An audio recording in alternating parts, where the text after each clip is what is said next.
on 43rd Avenue Northwest. Admission $1. Sales are cash only, and this is a busy one. So if you've got multiples in your family, definitely one that you want to take in. We are going to talk about a very unique event coming up next week. It's the Run for Sight, put on by the Foundation for Fighting Blindness. And Dagmar Jamieson is the chair of the Run for Sight. Dr. Bill Stell is Dr. Bill, the Foundation for Fighting Blindness. And this is the first event that you folks have put on.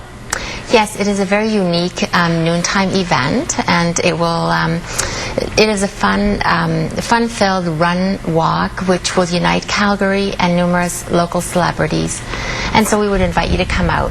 Anybody can come out and do it. We've got a 5K walk. Is that what we're doing? Yes. Next Thursday it goes. Now, the Foundation for Fighting Blindness, Dr. Bill, when we think of blindness, we think someone's either born blind or not, but there is an entire range of vision impairment issues. Right.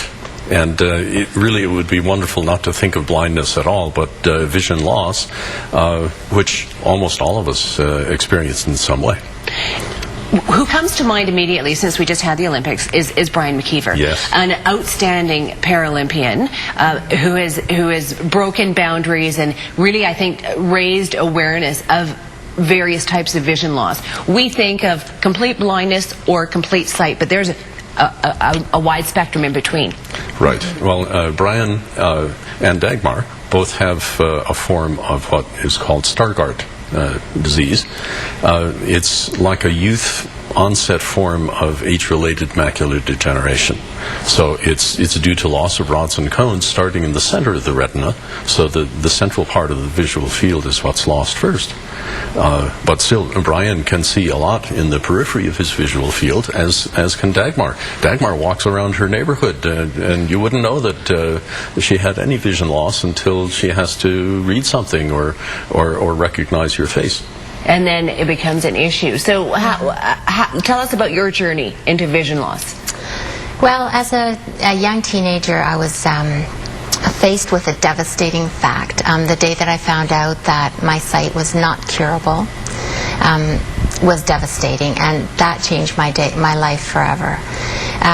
Although I have overcome this adversity, and it is no longer an issue for me. I have a full life. I am very grateful to the breakthroughs in research that have become extremely promising, and that is the hope that keeps me strong. And in order to have that hope, Dr. Bill, you folks in the Foundation, you need to have, it comes down to money for research. You need to go and explore things, and you need to be able to, let's try this, and you never know what's going to come out of research, which is the wonderful thing.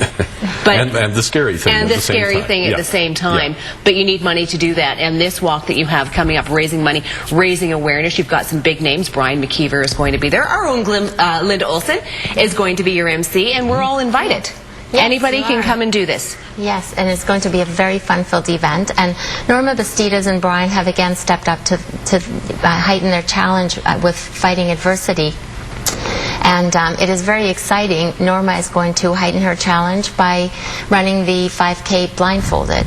And our friend Brett Wilson will step up and guide her. So we will have a group of great giving people. And you are invited to be one of those. It goes next Thursday over the noon hour Eau Claire area, and you can register at the Running Room, runningroom.com, or for more info on the run itself, runforsight.ca. Thank you both. Well, thank you. You certainly inspire us, Dagmar, to go and break through the barriers and break through the challenges and really think about, we take our eyes for granted sometime, and we take our vision for granted, don't we, Dr. Bill? Right. But we are going to prevent blindness. We are going to cure blindness and restore sight within the lifetimes of most of us.